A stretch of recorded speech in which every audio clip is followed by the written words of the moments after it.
Sweden and Finland are set to join NATO. Will this bring peace or escalate tensions in Europe? Hello, I'm Anton Fedyashin, and this is The Heat.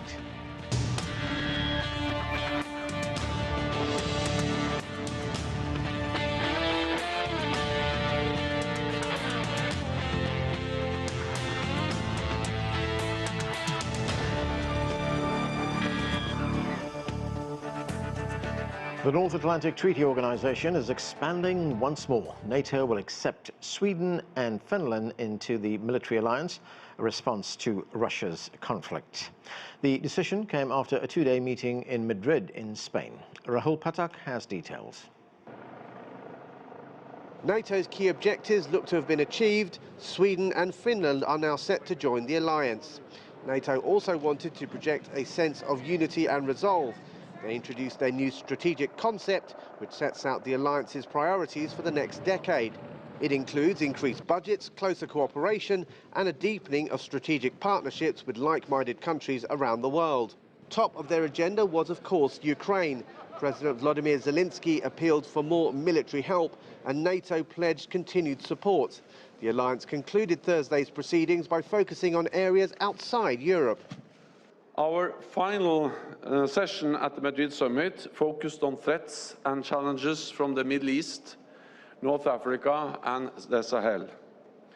Insecurity in these regions has a direct impact on the security of all allies. And our new strategic concept identifies terrorism as one of the main threats to our security. Now, there is a feeling that a lot has been achieved here in Madrid with an expanded membership and new financial commitments, but their decisions have amounted to a greater military presence here in Europe at a time of heightened tensions. US President Joe Biden pledged more boots on the ground in Europe. He confirmed that Washington would bolster defences in the Baltic states and Romania, whilst building a permanent US base in Poland. He also agreed to send more US military hardware, with 2 extra warships to Spain and more fighter jets to the United Kingdom. All of this, he said, amounted to a clear message to Vladimir Putin. Before the war started, I told Putin that if he invaded Ukraine, NATO would not only get stronger, but would get more united. And we would see democracies in the world stand up and oppose his aggression and defend the rules-based order. And that's exactly what we're seeing today. The issue of Russia's assault on Ukraine has dominated the agenda and resulted in material changes and a renewed sense of purpose for the alliance. The question now is how Moscow will respond. Rahul Pathak, CGTN, Madrid. To discuss what NATO expansion means, let's bring in our panel. From London, Alexander Clackson is a researcher on Russia and advisor to former Soviet Union countries. Victor Gao is a chair professor at Soochow University. He joins us from Beijing. From Bethesda, Maryland, Michael O'Hanlon is a senior fellow and director of research in foreign policy at the Brookings Institution. And Anton Fedyashin is a professor of history at American University, joining us right here in Washington, D.C. Welcome to all of you. Michael O'Hanlon, of course, this NATO summit takes place at a very crucial time. That conflict in Ukraine continues, and in certain parts of Ukraine, it's even escalating. But we've seen the response from NATO. They remain united in their response to what's going on in Ukraine right now. But I want to talk about one of the most significant developments that conflict is responsible for, and that is the invitations that have been sent out to Finland and Sweden to join NATO. I know we talked on the show several times about NATO expansion, and I remember you telling us once that you were opposed to the initial expansion. What do you make of this expansion? Do you support it, or are you still opposed to expansion? Greetings. Well, I support this decision because I think Vladimir Putin has changed the calculus by the severity and brutality of his action in Ukraine. I was not in favor of NATO inviting Ukraine and Georgia into NATO. As you know, they did in a very sort of hypothetical, abstract sense back in 2008, but have continued to make policy on that basis ever since, even though there's no timetable, never was, presumably now won't be. But I think Sweden and Finland can understandably, feel a little more anxiety at this point about just what Vladimir Putin's definition of a greater Russia might be and how it could affect them. I don't really think Putin is likely to attack Finland or Sweden, but he has, or I should say his predecessors have before. And Sweden and Finland each fought their last war against Russia or the Soviet Union. And there have been times when they were controlled to some extent by Russia in previous centuries, but Vladimir Putin is obsessed with previous centuries. And if you read his essay from last summer, he goes back even 1,000 years in describing why Ukraine really should not be seen as a separate country from Russia. So I don't think it's the biggest deal in the world. I don't really think that Putin's likely or was likely to threaten Finland and Sweden, but I have no criticism of those countries for wanting an additional amount of security at this juncture, and I'm glad that they are joining NATO. Michael, we know that before this conflict started, President Putin saw Ukraine or membership of NATO and its membership of NATO as a strategic threat to Russia. In fact, former President Obama said almost the same thing. Do you think he sees Sweden and Finland in the same way? Probably not. You know, when I read Putin, and I think we all have to understand what's driving him, and I'll look forward to what the other panelists say as well. But when you go back, for example, to his essay of last summer, and you think about Russian history, Russia and Ukraine really have a very intertwined history. I don't agree with Putin that Ukraine, is not really even an independent country, but the linkages, the common origins, the common religious views, the history they share is so profound and so close. With Sweden and Finland, it's an order of magnitude or two less. There still are a lot of linkages. As I mentioned, they fought each other before. Russia controlled Finland for certain periods of time. But I don't think it's the same sense of, common Russian speakers, common Orthodox faith, common history of sort of almost the origin of the nations from the same location. So I think these are different categories. We should have been more sensitive, in my judgment. I'm not blaming us for the war, but we should have been more sensitive about what offering Ukraine and Georgia hypothetical membership might have done. But I think with Sweden and Finland, it's fine to bring them in, and I think it will be a stabilizing decision. Anton Fedyashin, of course, President Putin has responded to these invitations that were sent out to Sweden and Finland. This is some of what he had to say. Let's listen. We don't have problems with Finland and Sweden that, unfortunately, we have with Ukraine. We have no territorial disputes with them. There is nothing that might concern us in terms of Finland and Sweden becoming NATO members. If they want to, please go ahead. But they should clearly understand that they don't face any threats before this. Now, if NATO troops and infrastructure are deployed, we will be compelled to respond in kind and create the same threats from the territories from which the threats towards us are created. It's obvious. Everything was going fine between us, but now there will be tensions. So, Anton, does President Putin have a point there? I mean, will there be tensions now in that part of Europe, Northern Europe, where there were none before?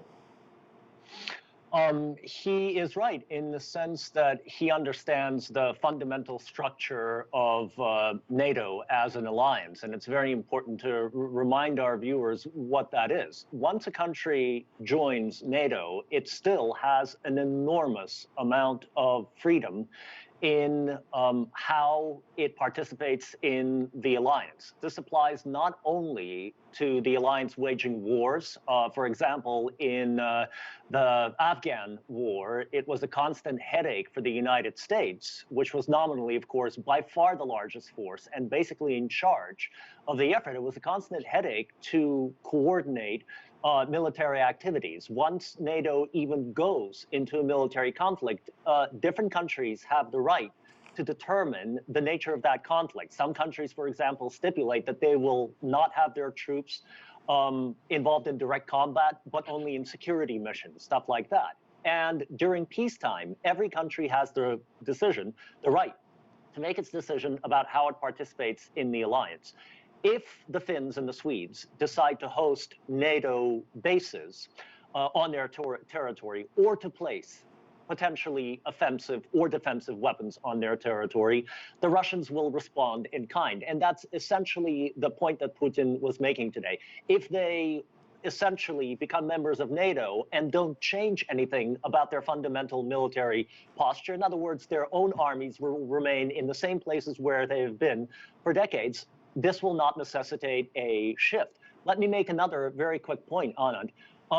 NATO is also an organization that works on consensus, and there is a notable sort of breakdown, a split within NATO into the more anti-Russian states that are willing to take more aggressive, one could say risky, depending on whose point of view you're taking, stances towards Russia. And then there are states such as, let's say, Germany, France, and Italy that are a lot more restrained. In a strange sense, Finland and Sweden joining NATO is probably going to contribute to the more restrained camp. Let's remember that Sweden does not have a border with Russia, and it has gone through periods in, modern history, where it's taken a more hawkish approach to the Russians. But the Finns have a very long and, at this point, not terribly well-defended border, and it's not in their interest to constantly side with, let's say, the Baltic countries or the Poles, who have traditionally been more aggressive. In a sense, Finland sort of dilutes the more hawkish camp, but again, we'll see how it works out. Alexander Clackson, what do you make of what Anton Fedyashin just told us? I mean, these new members of NATO, they will become members very soon. Is it more symbolic than anything really substantive? No, I don't think so. I mean, from my point of view, I don't support Finland and Sweden's plan to join NATO, and I'll explain why. Now, obviously, NATO positions itself as a defensive organization, but Russia doesn't see it that way. The foreign minister of Russia, Sergei Lavrov, recently just gave an example as to how they view NATO as being an aggressive organization. They provided the example, obviously, of Yugoslavia, which is a very sore point for Russia. They mentioned the NATO campaign in Libya and in Afghanistan as examples of how NATO is essentially an offensive organization, as well as a defensive one, as well, of course. Now, what that means is obviously that Russia treats NATO as a threat. So, in the long term, Sweden and Finland joining NATO, in my view, is a long-term threat and an escalation of tensions between NATO countries and Russia. Now, obviously, I don't think that there will be a war between Russia and Finland, in the near future. There's no indication of that whatsoever. But there is a risk as well of an accidental, let's say, exchange of fire. Mistakes happen as well. You can imagine a NATO plane and a Russian plane, exchanging fire for one reason or another. Perhaps one plane accidentally went into the territory of another, and it starts, and suddenly we have a situation where one or two of the sides need to make a decision as to whether to escalate the conflict further. So, in my view, there was no reason as such for Finland and Sweden to join. Russia has always said that NATO has been expanding closer and closer to the borders. It's happened again. So, from Russia's point of view, this has been a belligerent and quite a hawkish NATO summit, and for that reason, I think that Russia will obviously, in the long term, will see this as further proof that NATO is trying to surround Russia, and frankly, that escalates the whole situation and makes it more difficult, in my view, to create a peaceful agreement on the European continent.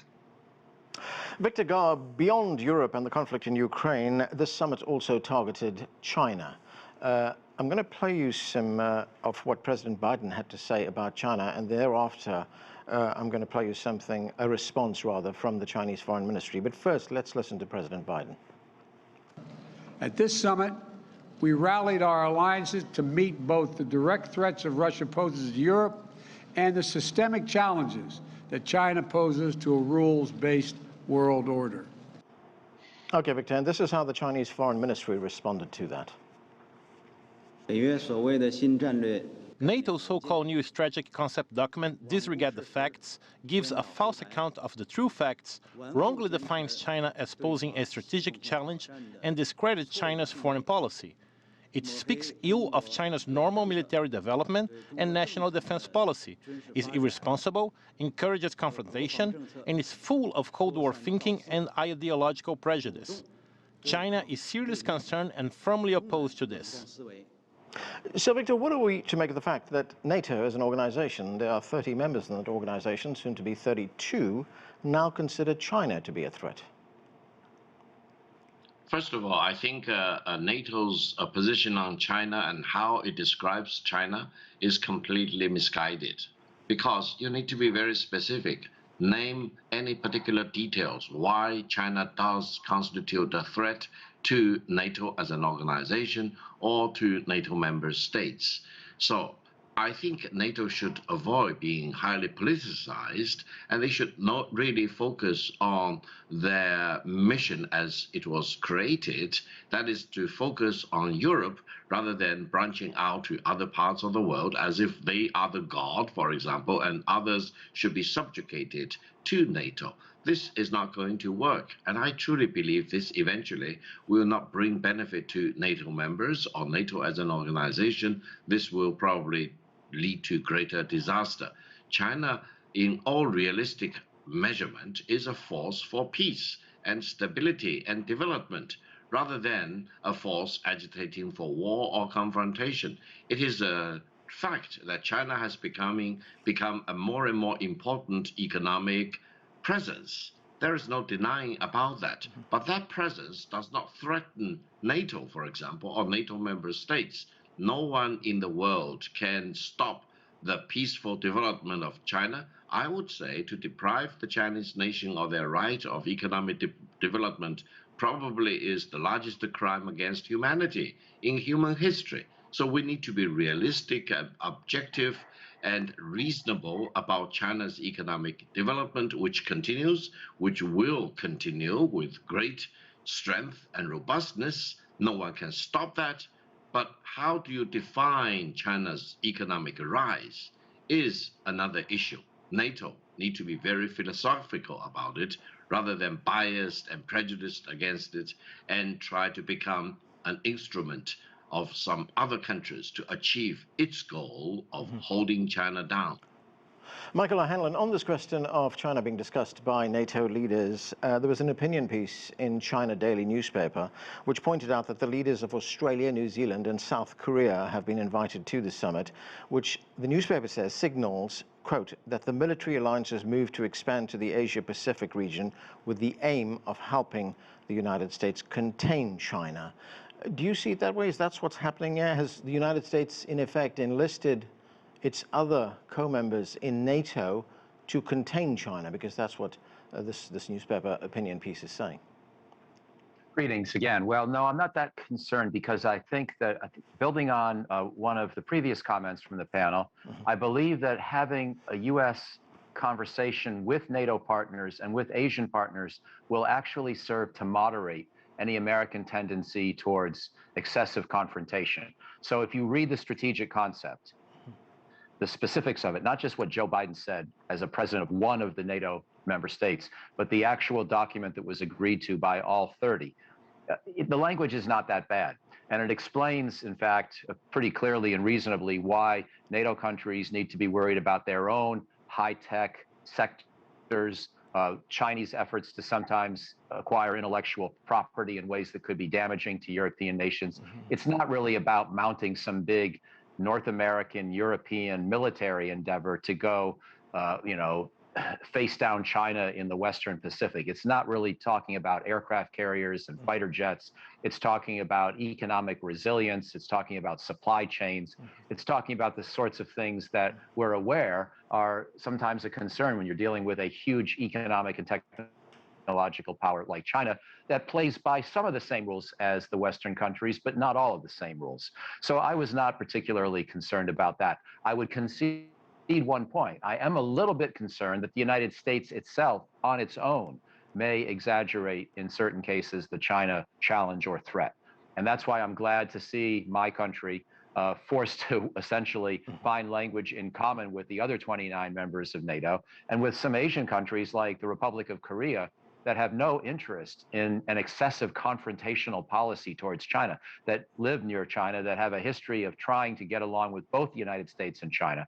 And so in that sense, I find sort of a socializing benefit, if you will, a moderating benefit to having all these countries thinking together. And I would encourage folks to look at the strategic concept that came out this week.